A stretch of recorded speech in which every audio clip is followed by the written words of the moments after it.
Émilie, vous recevez l'un de nos plus grands espoirs de médailles en athlétisme, le quintuple médaillé aux Jeux paralympiques, recordman du monde en saut en longueur, n'en jetez plus, c'est Arnaud Assoumani. Bonjour Arnaud. Bonjour Émilie. Ça va, pas trop la pression quand on dit ça? Un petit peu quand même, mais bon, on a l'impression qu'on est à la maison et tous les athlètes veulent remporter des médailles. Par contre, je suis plus recordman du monde, donc ça, je précise ça va, malheureusement. vous avez quand même battu un record un jour.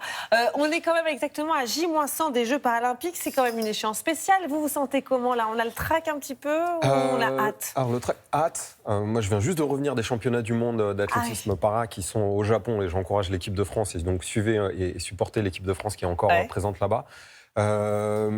Excité en finale parce qu'en fait à chaque événement symbolique, il y a eu les J-100 avant les Jeux Olympiques, J-100 avant les Jeux Paralympiques, ça ancre un petit peu plus dans le concret, dans le réel et on sait que c'est là et que ça approche, quoi. Vous sentez l'engouement d'ailleurs monter avec le relais de la flamme? On le voit là, on peut avoir les images en direct, là il est en train d'être relayé à Biarritz et dès le matin à chaque fois il y a du monde, il y a des gens pour applaudir, pour suivre ça.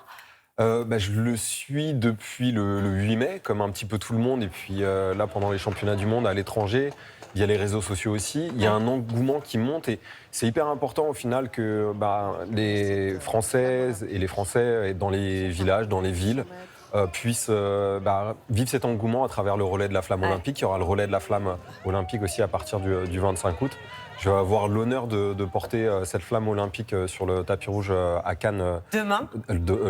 Ouais, c'est demain, c'est oui, ça, le 21 mai. Demain, vous y serez. Donc c'est important, c'est symbolique. Et encore une fois, aujourd'hui, c'est symbolique parce qu'on a besoin réellement que les gens prennent leur place pour les Jeux paralympiques et qu'il y ait un engouement beaucoup plus important autour de cette équipe de France paralympique et des athlètes. Vous êtes en tout cas l'une des égéries, ou en tout cas quelqu'un qui peut encourager à prendre ses billets. Vous êtes l'un de nos plus grands espoirs de médailles, c'est ce qu'on disait. C'est simple, vous n'avez pas fait une seule participation sans rapporter de médaille, sauf exception, celle de Tokyo en 2021. Vous étiez blessé, il y a eu le confinement, le Covid.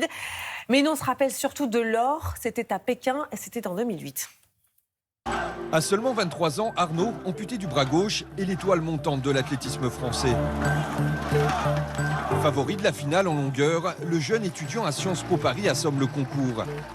7,12 m au premier essai, puis 7,23 m ici au deuxième, record du monde battu. Ses adversaires sont loin derrière hier.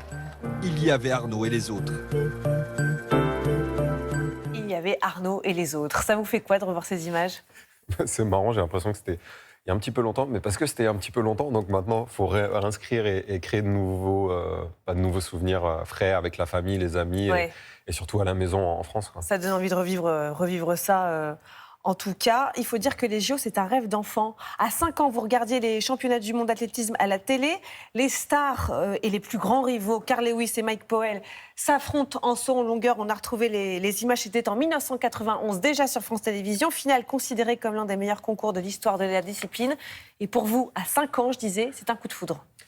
Oui, exactement. En fait, c'est réellement l'esthétisme, le fait que les athlètes volaient. On voit Mike Powell qui va battre le record du monde. Moi, c'est pas ce qui m'a marqué, c'est pas la performance.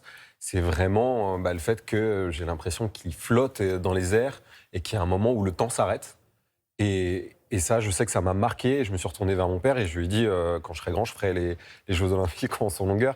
Et c'est complètement irrationnel au final. C'est comme vouloir être astronaute ou être plongeur. C'est un rêve d'enfant au final qui est resté toujours un petit peu dans ma tête, qui m'a suivi et je pensais pas forcément le réaliser un jour. Rêve que vous avez réalisé 6 fois, ça sera votre sixième jeu. Ils en pensent quoi, vos parents, aujourd'hui, votre père Moi, je pourrais leur demander. Ils me disent pas trop, mais je pense qu'ils sont fiers. Mais au-delà de... Parce que quand vous l'avez dit à votre père à l'époque, il vous l'a dit ça que plus tard, mais ça lui a fait pleurer. Ça l'a fait pleurer, il ne me l'a jamais dit. Ça a été mon tuteur à Sciences Po qui m'avait raconté directement pour montrer à quel point mon père était pudique, je pense, à ce moment-là, quelqu'un de très positif. Ma mère également. Je pense que, en fait, il pouvait se dire ça n'allait pas être possible, tout simplement, parce que j'avais ce qu'on appelle un handicap. Je nais sans avant-bras gauche, c'est pas incroyable, hein, il y a plein de handicaps qui sont beaucoup plus lourds. Mais effectivement, c'est... alors, j'aime pas du tout parler de revanche sur la vie, parce que ça ne l'est pas. C'est de réussir, au final, à...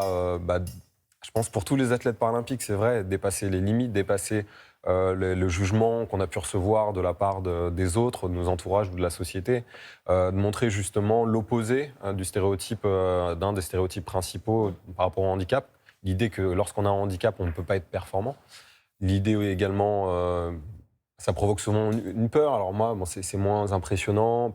Mais Mais vous dites même, vous ne vous considérez pas comme handicapé. Je ne l'ai même pas dit d'ailleurs. Oui, c'est vrai que vous êtes né sans votre bras gauche. Vous avez une prothèse à la place. Je ne me sens pas effectivement handicapé, mais aucune personne qui a un handicap ne se sent handicapée. Moi, justement, je milite pour humaniser la différence. Le sport, c'est un superbe levier pour ça. L'éducation également. Et je pense que mes parents et mon entourage, j'ai d'autant plus fier des messages que je véhicule grâce au sport, grâce à ce que je peux faire, grâce aux sensibilisations dans les écoles, aux investissements associatifs. Pour moi, ces Jeux paralympiques, c'est réellement une opportunité pour faire évoluer le regard sur le handicap, la différence, que ce soit beaucoup plus positif, beaucoup plus fédérateur, parce que vous allez vivre des émotions incroyables. Notre but, c'est de faire vibrer les Français, d'aller remporter des médailles, bien évidemment, mais ça de faire change vibrer le regard les Français. quand même, parce que vous dites, vous aimeriez même qu'il n'y ait plus de Jeux olympiques et paralympiques. À terme, bien évidemment. C'était complètement aberrant en 1896 que des femmes participent aux Jeux olympiques. Aujourd'hui, ça nous paraît aberrant, justement, si les femmes étaient détachées et qu'il y avait 2 Jeux. Moi, ça me paraît toujours aberrant qu'il y ait 2 Jeux. Et alors après, c'est très important qu'il y ait eu cette histoire. Qui est le Comité international paralympique. Et nous, effectivement, on a un logo qui est différent, les Agitos. C'est un mouvement également qui a des valeurs d'excellence, de résilience, de dépassement de soi. Mais on se retrouve tous et toutes dans ces valeurs aussi lorsqu'on n'a pas de handicap. Et les athlètes sur le terrain ont vu des choses similaires. Après, il y a des vulnérabilités, il y a des problématiques qui peuvent être plus importantes. Mais là, on parle de performance. Et on parle d'être humain et surtout d'union, d'être ensemble, de partage, de rencontres. Et il y aura une seule et même équipe de France pour les Jeux olympiques et paralympiques. Et ça, c'est la première fois. Il faut prendre ses billets pour les Jeux paralympiques. Merci beaucoup, Arnaud. On est à 200% Exactement. avec vous. Vous allez nous ramener l'or. Je vais tout faire pour vous ramener l'or, mais prenez vos places. En tout cas, il y a des places à partir de 15 €, plus de 200 000 places encore à 15 €, et des places pour les grandes finales à 25 €. Donc voilà. Évidemment que Télématin est derrière Arnaud, bien sûr.